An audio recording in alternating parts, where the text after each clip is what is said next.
Selamat berjumpa bersama saya, Veronica Sofia Jacqueline Talan, dalam video edukasi dengan topik Sistem Integrasi Tanaman Ternak Model Zero Waste mendukung ketersediaan pakan.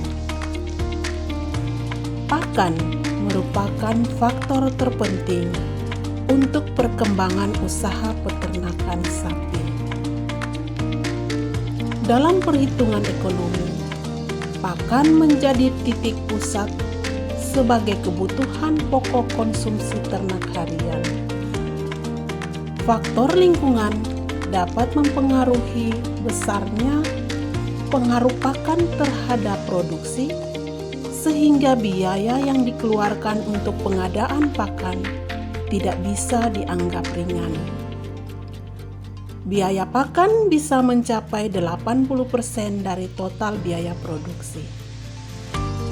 Agar efisien, penyediaannya dapat dipenuhi dengan sistem integrasi tanaman ternak model Zero Waste, yakni memanfaatkan limbah agroindustri, limbah perkebunan, limbah pertanian hortikultura, dan limbah lainnya sebagai alternatif ketersediaan pakan.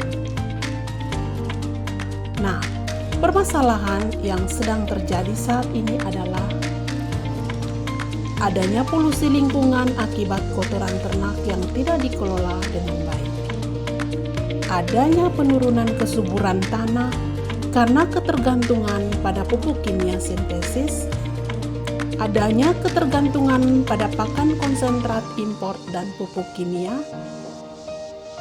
Serta yang lebih krusial adalah limbah pertanian dan limbah kotoran ternak tidak dimanfaatkan secara optimal.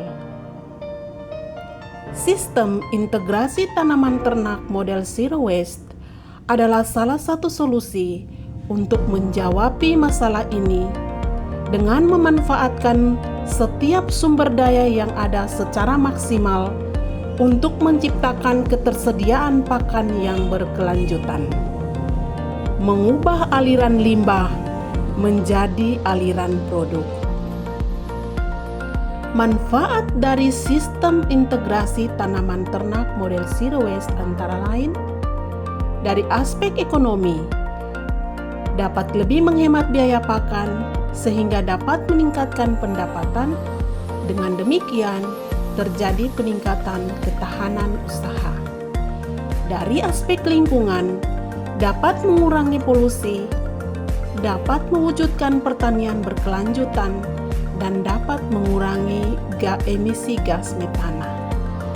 Dari aspek kesehatan ternak, dapat menciptakan diversifikasi pakan, dapat menghasilkan pakan yang lebih higienis, dan dapat mendukung produktivitas ternak itu sendiri. Dan yang terakhir dari aspek sosial, dapat mewujudkan kemandirian pakan, kesehatan masyarakat terjamin, dan dapat menguatkan sinergi antar pelaku usaha lokal. Nah, langkah-langkah konkret yang bisa dilakukan adalah: yang pertama, memanfaatkan limbah pertanian sebagai hijauan alternatif. Limbah hasil panen seperti jerami padi, jerami jagung, jerami kacang tanah, dan pucuk tebu yang biasanya dibakar atau dibuang dapat diolah menjadi pakan hijauan berkualitas melalui proses fermentasi atau silase. Pengolahan ini meningkatkan kecernaan dan nilai nutrisinya, sekaligus menjadikannya tahan disimpan lebih lama untuk persediaan di musim kemarau.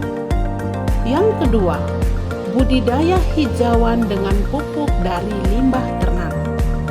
Kotoran ternak yang dihasilkan dapat diolah menjadi pupuk organik, seperti kompos atau kaskot dari budidaya maggot yang sangat subur.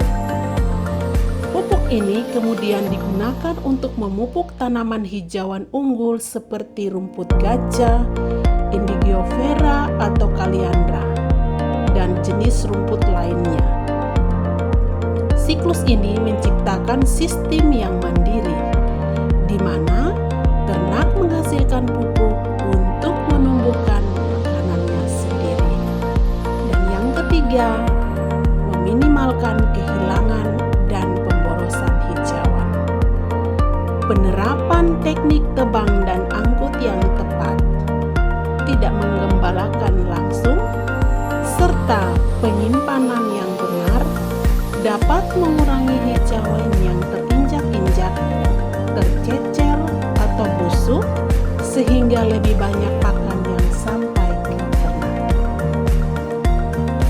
Dengan sistem integrasi tanaman ternak model zero waste, peternak tidak lagi tergantung sepenuhnya pada ketersediaan rumput alamiah. Mereka dapat menciptakan ketersediaan pakan sepanjang tahun dengan memanfaatkan limbah pertanian dan limbah ternaknya sendiri. Pendekatan ini tidak hanya mengatasi kelangkaan pakan, tetapi juga menekan biaya, meningkatkan kemandirian peternak, dan ramah lingkungan.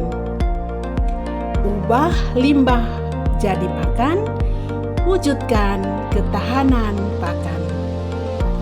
Mari kita galakan sistem integrasi tanaman ternak model zero waste dalam mendukung ketersediaan pakan ternak kita. Jaya selalu petani Indonesia. Salam pertanian.